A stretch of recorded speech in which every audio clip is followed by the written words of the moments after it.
And I think Mm. that, of course, there is Chris Evans and Pedro Pascal, the merchandise that Mm. exists in the world. But what I'm interested in is Chris Evans and Pedro Pascal as people.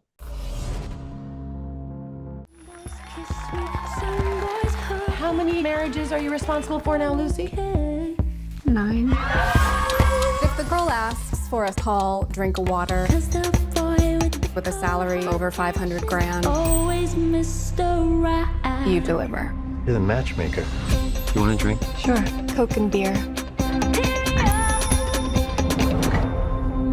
Hey, buddy. Hi, John. I just finished watching the film about an hour ago, and A movie?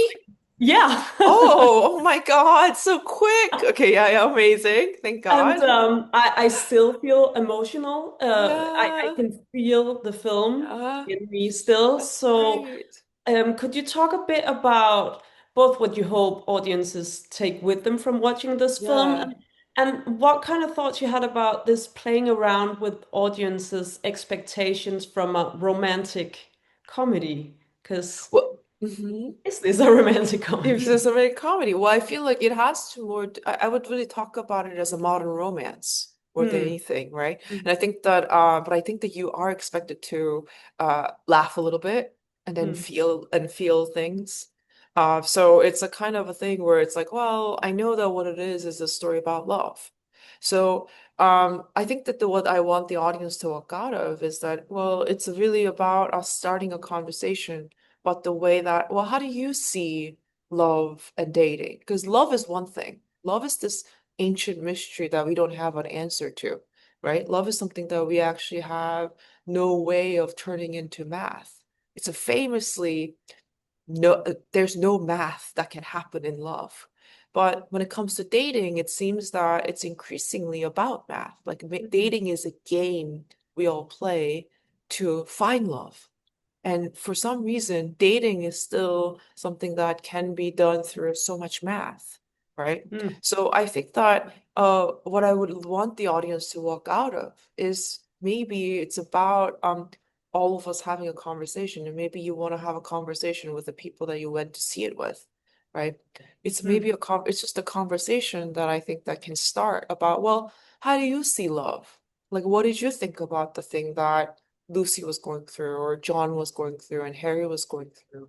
Do you think Lucy and John will make it? Right? It's like, do you mm, think that it's possible to overcome numbers? mm, Or yeah, and then like I know that other couple, they're really in love, and none of the math works, but they're really in love and they work. They fight, but they work. mm, So I feel like it's so much about, I would want more than anything for this movie to be a get under their skin, and for mm. it to be a part of their way of thinking about love.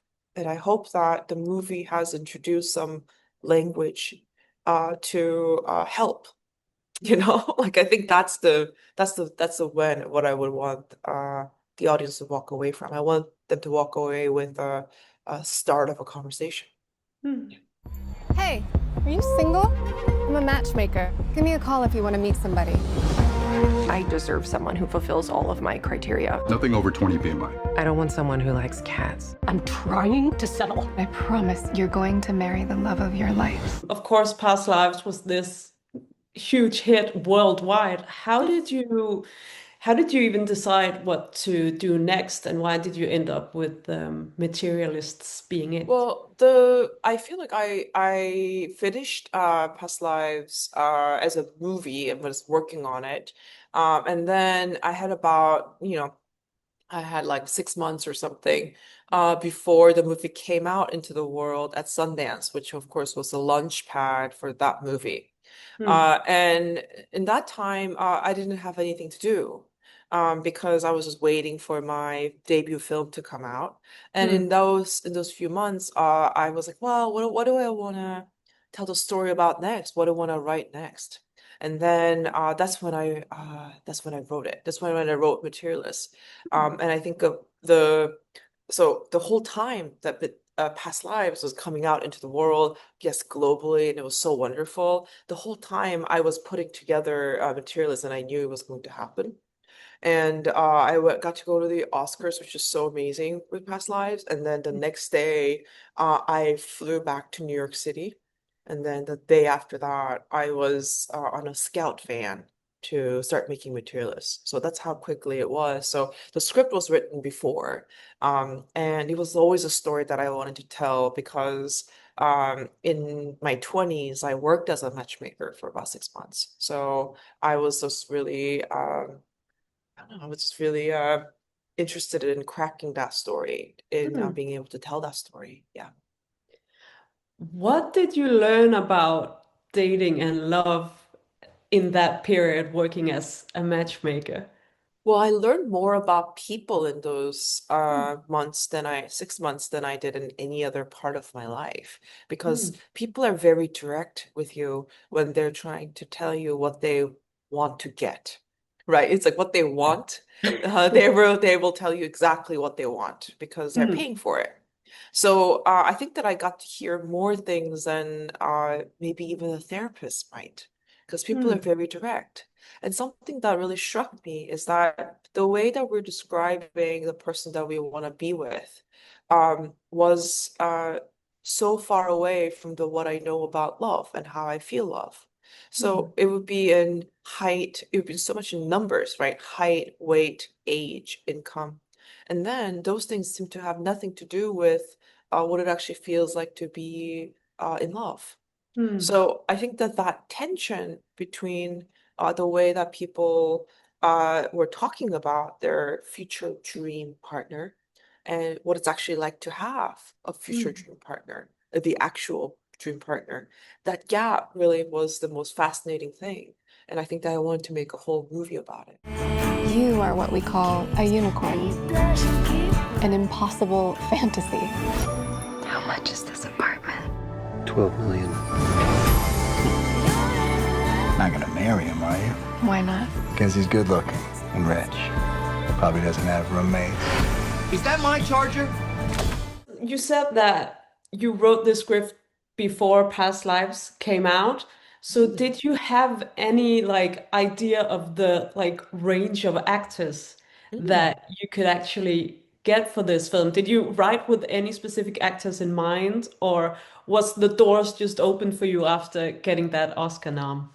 Well, the thing is, like when I write a script, I'm not really thinking about an actor to play. I don't really write for actors, but uh, what happens is once I have the characters on the page, I become a bit of a matchmaker, and then I go Hmm. out there in search of the soulmate of that character. So I kind of go out looking for somebody who is the perfect match of the characters that I wrote. And for all three of my actors, it really was something that came from just meeting them. And I of course got to meet them because of Past Lives, because they Hmm. watched Past Lives. They wanted to meet me. I was in LA, so it was the kind of a thing where I just got to meet them as a result of having to have Past Lives, but having to release Past Lives. And they're not the only actors I met. I met so many amazing actors, but the three of them are the ones who really uh, were the perfect match for the character. So it's kind of like and it has to be it has to inspire me. I have to feel really inspired by the idea of them as the characters more than anything. Yeah. That makes so much sense. I've been watching this press tour like crazy. Yeah. Um, I Dakota Johnson, she seems so endearing. She seems so straightforward. Could Yeah. you talk a bit about how you utilized like her charm, her personality traits in your direction and in ultimate the final creation of that character? Well, I feel like, yeah, I think she and I really met somewhere.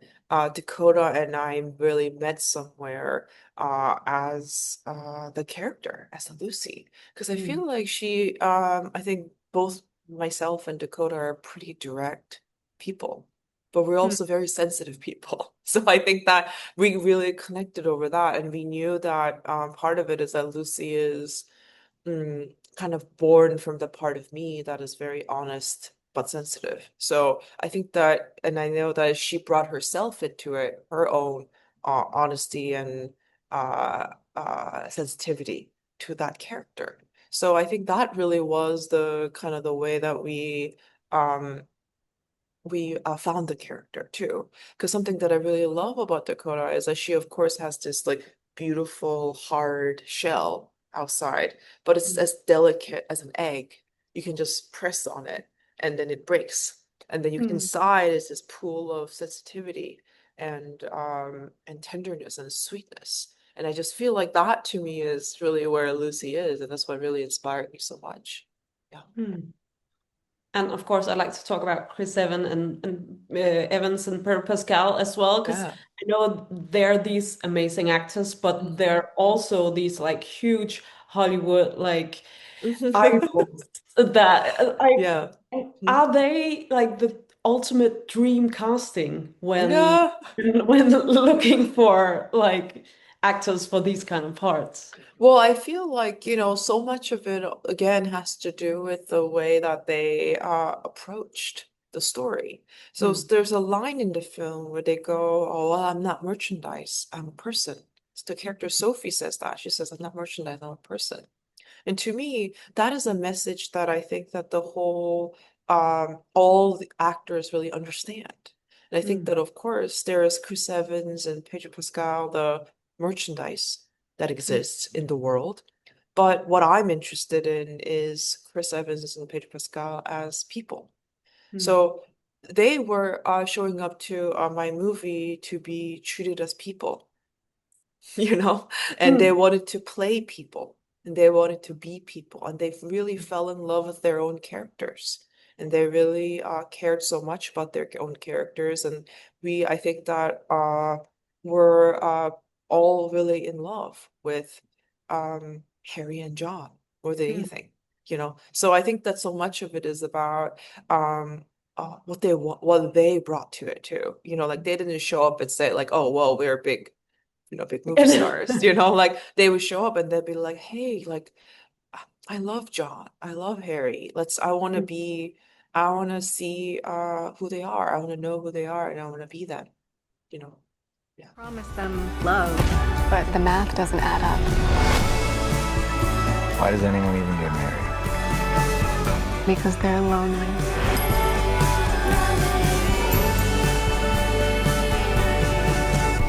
And because they're hopeful. I'm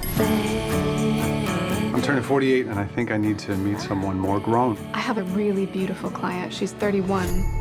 I wasn't really thinking 30s.